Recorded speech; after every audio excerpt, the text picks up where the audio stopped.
Hello students, welcome to my application. तो students start करशुं यूनिवर्सिटीनी एक्जाममां पूछायेलो क्वेश्चननुं पाकું सर्वे आपेલું છે। रेशियो એટલે કે ગુણોત્તર વિશ્લેષણનો દાખલો છે। છોકરાઓ દાખલામાં એકદમ સિમ્પલ તમને એક પાકું સર્વે આપેલું છે અને પાકા સર્વેની નીચે જે માહિતી આપેલી છે એમાં કાચો નફો છે, શરૂઆતનો સ્ટોક છે, ડિબેન્ચર છે, રોકડ વેચાણ આપેલું છે, ઉધાર વેચાણના 20% છે, પાછું ધ્યાન આપજો, વહીવટી ખર્ચા આપેલા છે, વેચાણ વિતરણ ખર્ચા આપેલા છે અને આવકવેરાનો દર આપેલો છે 35%। ઓકે, તમારે શું શોધવાનું છે? તો જો છોકરાઓ તમને જેટલી વસ્તુ શોધવાનું છે પહેલાં એનો બધાનું સૂત્ર તમને આવડવા જોઈએ। જેમ કે કાચા નફાનો ગુણોત્તર, તો કાચા નફાનો ગુણોત્તર તો શું આવે? તો બોલે સર કાચો નફો ભાગ્યા શું? બોલે સર વેચાણ ગુણ્યા 100। ઓકે, ત્યાર પછી સેકન્ડ શું આવશે? બીજું ચોખ્ખા નફાનો ગુણોત્તર, તો ચોખ્ખા નફાનો ગુણોત્તર તો શું આવે? ચોખ્ખો નફો ભાગ્યા શું? બોલે સર વેચાણ ગુણ્યા 100।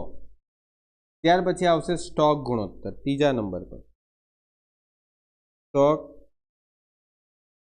ગુણોત્તર। સ્ટોક ગુણોત્તરમાં સૂત્ર શું આવે? વેચેલ માલની પડતર ભાગ્યા સરેરાશ સ્ટોક। ઓકે, ત્યાર પછી તમારી પાસે શું છે? સંચાલન ગુણોત્તર। તો ચોથા પોઈન્ટમાં શું આવશે? સંચાલન ગુણોત્તર। સંચાલન ગુણોત્તર એટલે શું આવશે? તો વેચેલ માલની પડતર વત્તા સંચાલન ખર્ચા ભાગ્યા શું આવશે? વેચાણ ગુણ્યા કેટલા? તો બોલે 100। ત્યાર પછી તમારી પાસે રોકાયેલી મૂડી પર વળતરનો દર। ઓકે, તો પાંચમા પોઈન્ટમાં રોકાયેલ મૂડી પર વળતરનો દર તો શું આવશે? વ્યાજ કર પહેલા નફો ભાગ્યા શું આવશે?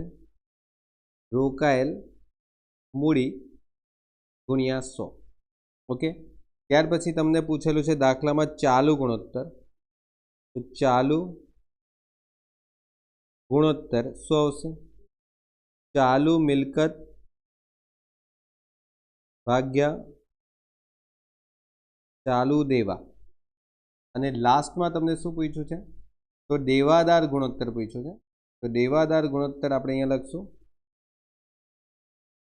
દેવાદાર ગુણોત્તર તો શું આવશે? દેવાદાર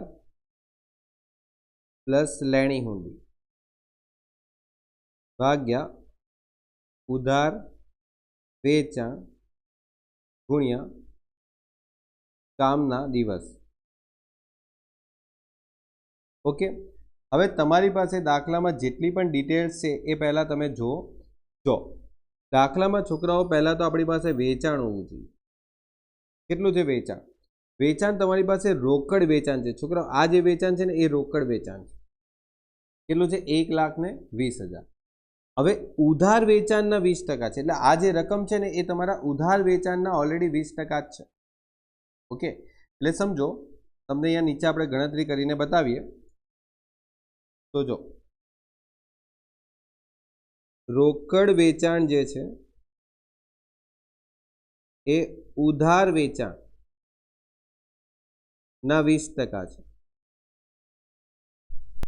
ઓકે, તો દેખો જો ઉધાર વેચાણ કેટલું, રોકડ વેચાણ કેટલું છે? તો 1,20,000। ઓકે, ઉધાર વેચાણ તમને દાખલામાં નથી આપેલું, તો ઉધાર વેચાણ તમારે દાખલામાં શોધવાનું છે। તો ઉધાર વેચાણના 20% રોકડ વેચાણ હતું, એટલે ઉધાર વેચાણના 20% હતું તો 20%ને ભાગાકારમાં લઈ જાઓ તો 20% ભાગાકાર થશે, એટલે 1,20,000ના 20% સાથે ડિવાઈડ થશે ને તો ઉધાર વેચાણ તમને કેટલું મળશે? 6 લાખ। ઓકે, તો ઉધાર વેચાણ કેટલું આવશે? 6 લાખ। હવે જો છોકરાઓ ઘણા સ્ટુડન્ટ છે ને આ દાખલામાં ભૂલ શું કરે ખબર છે? આ રોકડ વેચાણ છે। ઓકે, તો રોકડ વેચાણ બ્રેકેટમાં જે શું લખ્યું છે? ઉધાર વેચાણના 20%, તો પછી શું કરે? આના 20% કરી નાખે। નહીં, આના 20% નથી કરવાના, તમે વાંચો ધ્યાનથી।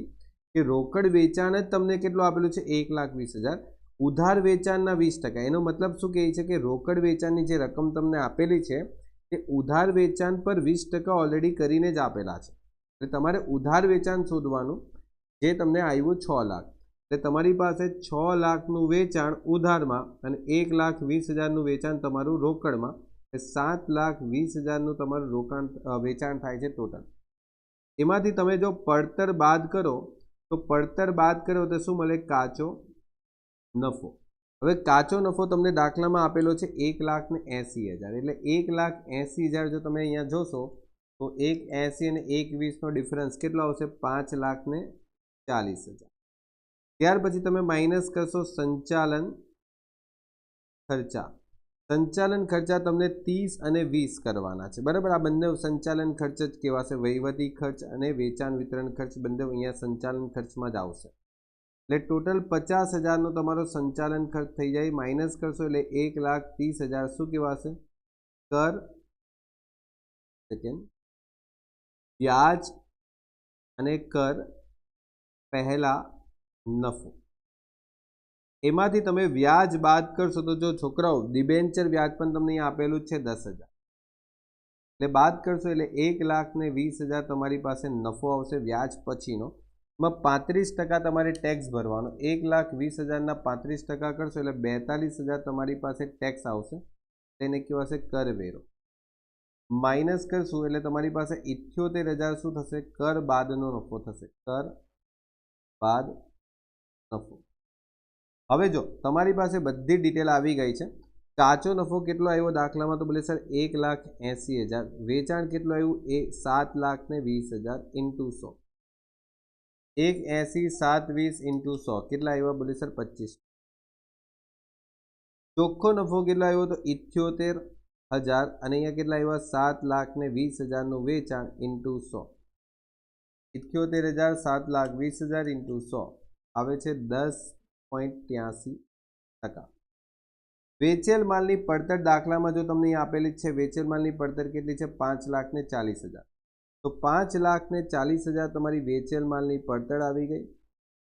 સરેરાશ સ્ટોક દાખલામાં સરેરાશ સ્ટોક માટે જો અહીંયા શરૂઆતનો સ્ટોક આપેલો છે કેટલો છે? 60,000.